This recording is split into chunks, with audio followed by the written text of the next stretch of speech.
Bonsoir à toutes les auditrices et tous les auditeurs de la radio Passion culturelle. Bienvenue dans votre nouvelle émission qui s'intitule L'intelligence patrimoniale. Cette émission a pour objectif de partager avec vous les thèmes concernant la gestion de patrimoine. Donc c'est Erline au micro. Bienvenue à vous tous. Donc ce soir, nous allons parler de façon large de qu'est-ce qu'un patrimoine, pourquoi constituer un patrimoine et nous verrons gérer son patrimoine en dernier point.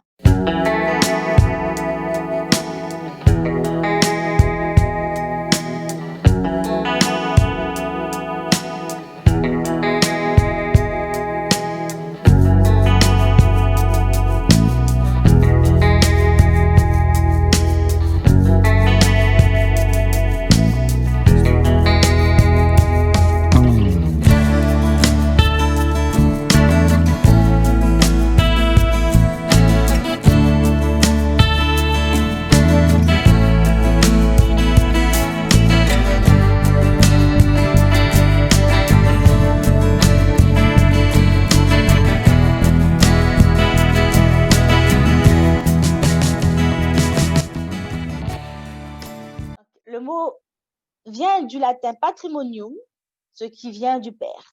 Il désigne les biens possédés, mais est parfois employé sous le sens de patrimoine culturel ou génétique. Donc, le patrimoine d'un individu ou d'une famille est l'ensemble des biens sur lesquels celui-ci ou celle-ci peuvent faire valoir un titre de propriété ou un droit et qui peuvent être vendus ou donnés. Même si l'héritage en demeure fréquemment une source, un patrimoine se constitue aussi avec les biens que l'on acquiert soi-même. Donc, les actifs immobiliers et financiers, les biens qui composent en fait le patrimoine sont appelés des actifs.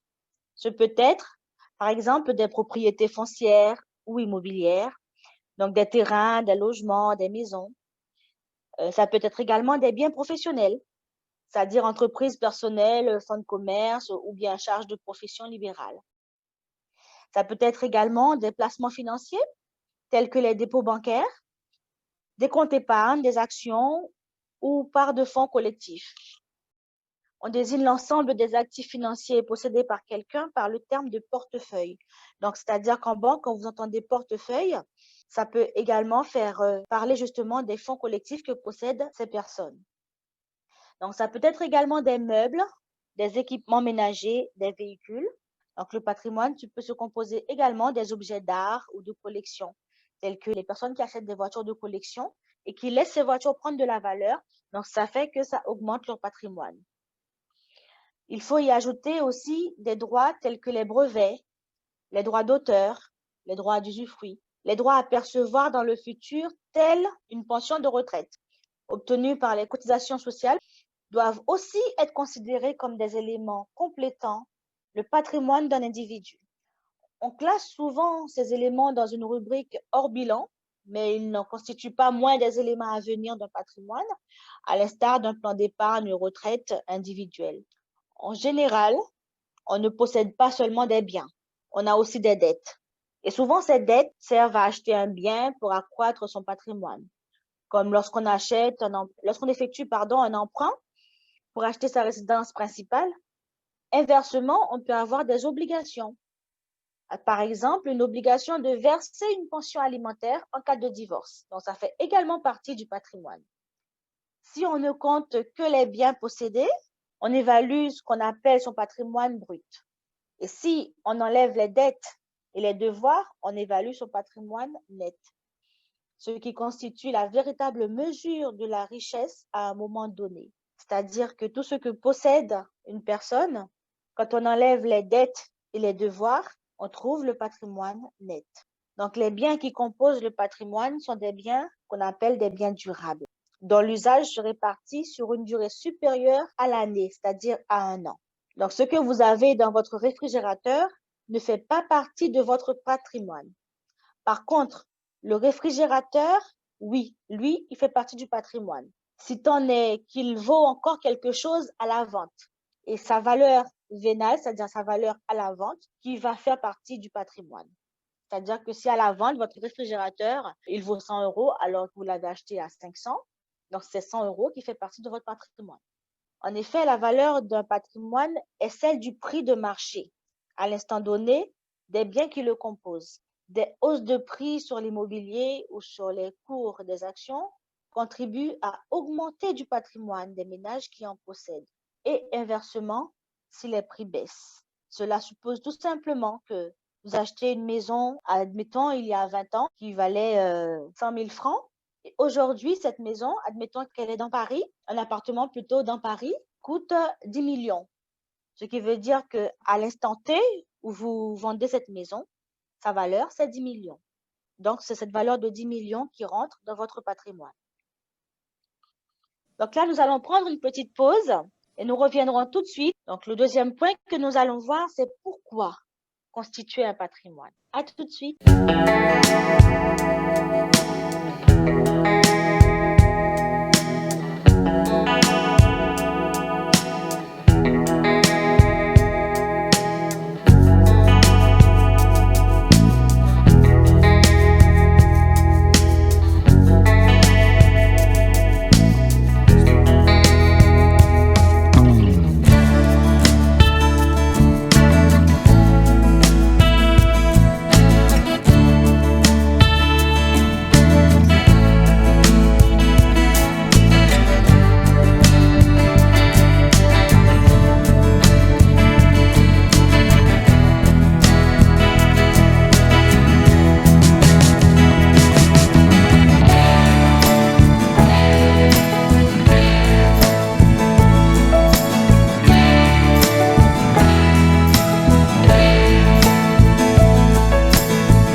De retour de notre courte pause, nous allons parler maintenant pourquoi constituer un patrimoine, comme je vous l'ai annoncé tout à l'heure.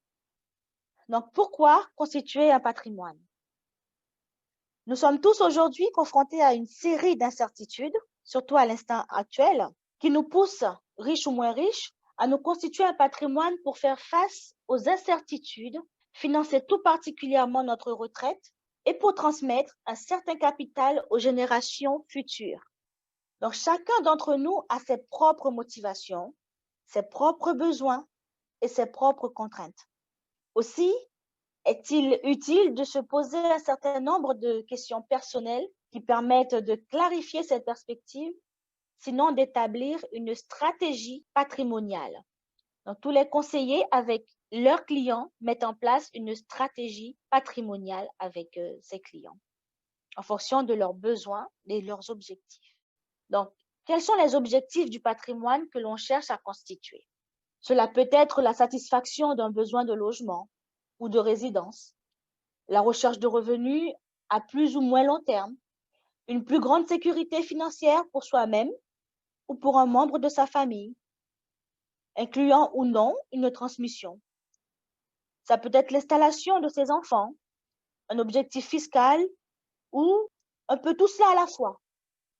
L'objectif prioritaire peut aussi être d'ordre professionnel, c'est-à-dire une création d'entreprise, une installation, un développement professionnel. Ce sera le plus souvent déterminant pour l'ensemble de la stratégie patrimoniale personnelle. Donc, se constituer un patrimoine, quelle est la faisabilité? En fait, il s'agit d'établir l'état des lieux concernant les biens déjà possédés, les engagements de crédit, la capacité d'épargne et les perspectives raisonnables dans chacun de ces domaines.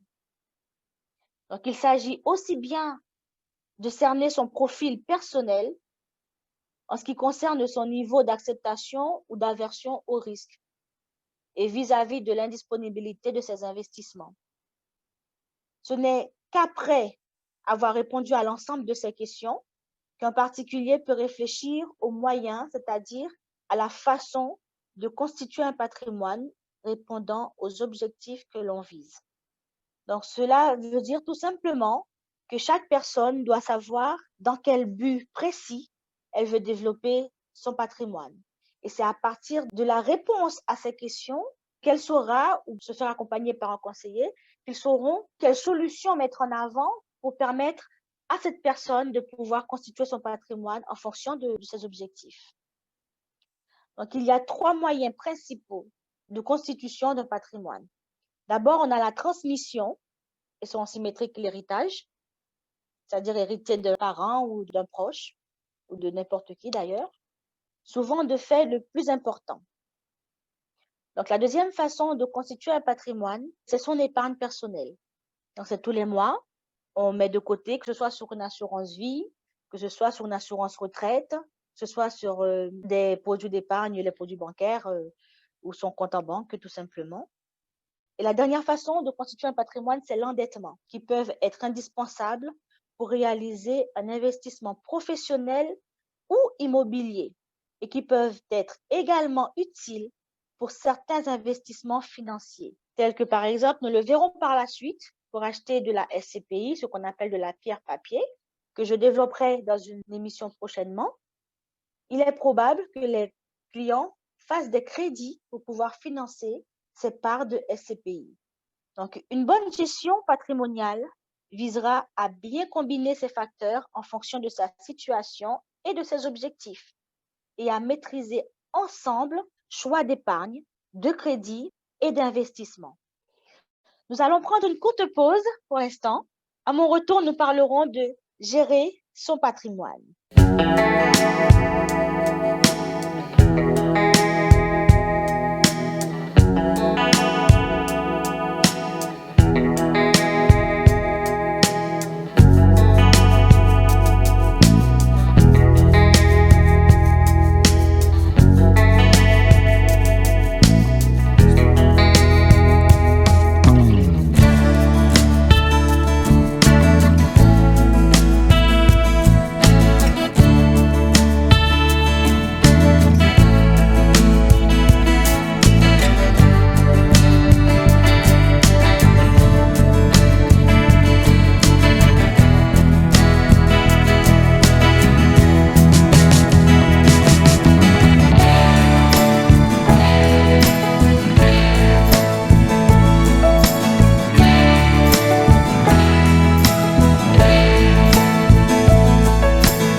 De notre courte pause, comme je le disais tout à l'heure, nous allons parler de gérer son patrimoine.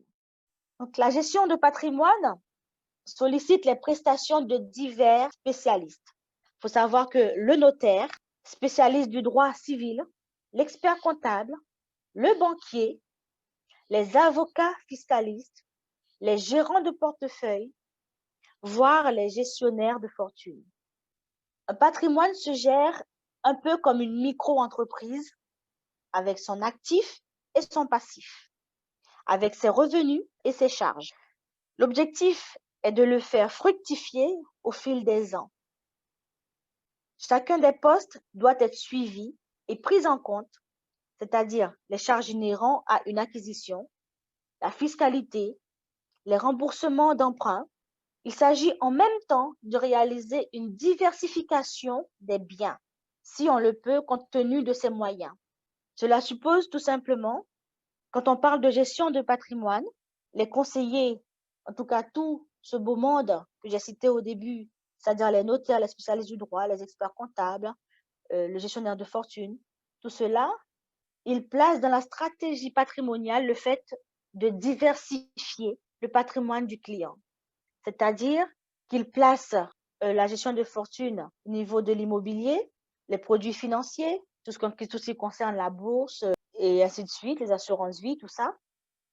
Donc, c'est le fait, comme on dit, de ne pas mettre ses œufs dans le même panier. Ça, vous l'entendez souvent, mais c'est en fait, ça revient tout simplement à parler de diversification. S'il y a un problème, par exemple, dans des produits financiers, au moins le client ne perdra pas tout. C'est pour ça que l'on diversifie les produits sur lesquels le conseiller se base pour mettre en place la stratégie patrimoniale de son client. Il faut en effet intégrer dans la répartition des investissements la possibilité de subvenir à ses besoins pour les dépenses courantes, de remplir ses obligations, c'est-à-dire les impôts, les échéances de crédit, ou de faire face à un imprévu, voiture, travaux, achats. Et il faut pouvoir éviter que l'évolution défavorable d'un actif ou d'une catégorie d'actifs n'entraîne des pertes irréversibles. C'est ce que je disais tout à l'heure.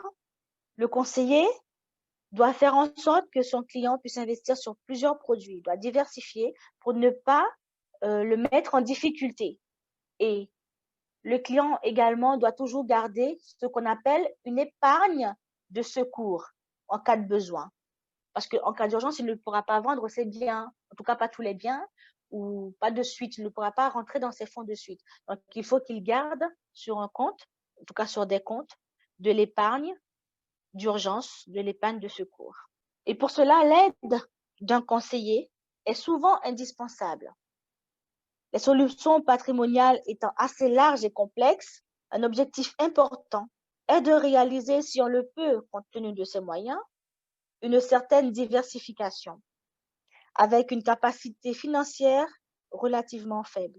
Il est possible de placer son argent sur des livrets d'épargne ou bien d'acheter un appartement à crédit, mais il ne s'agit là que d'exemples.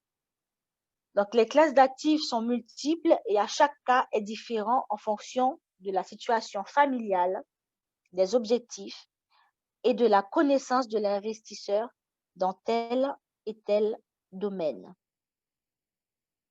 Donc, tous les investisseurs en matière de patrimoine sont différents.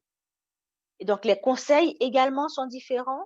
Les stratégies patrimoniales sont également différentes en fonction de chaque client, en fonction de ses besoins, en fonction de ses moyens et en fonction de ses objectifs. Et donc, pour ce faire, vous pouvez vous tourner vers votre conseiller bancaire ou vers un conseiller en gestion de patrimoine indépendant, tel que c'est ce que je fais actuellement. Ce dernier vous proposera un panel plus important de produits puisqu'il n'est pas lié à un seul et unique organisme financier. C'est-à-dire qu'un conseiller bancaire, il va pouvoir vous proposer que les produits de sa banque, alors qu'un conseiller en gestion de patrimoine indépendant, il a accès à différentes solutions de différentes institutions, que ce soit financières, bancaires, des institutions bancaires, et donc pouvoir vous proposer des solutions plus larges. Donc, probablement, des solutions qui seront plus larges. Donc, c'est en effet le rôle que je joue auprès de mes clients, ceux qui souhaitent constituer leur patrimoine, que ce soit immobilier ou financier. Et je suis disponible. Ce serait un plaisir pour moi de pouvoir vous accompagner dans la constitution de votre patrimoine. Donc, c'est la fin de l'émission. Je vous remercie à toutes et à tous de m'avoir écouté, d'avoir assisté à cette émission. Je vous donne rendez-vous très vite pour une prochaine émission, afin que nous puissions continuer à parler de patrimoine. Merci. Restez connectés sur la radio Passion Culturelle. C'était Erline. À très bientôt. Au revoir.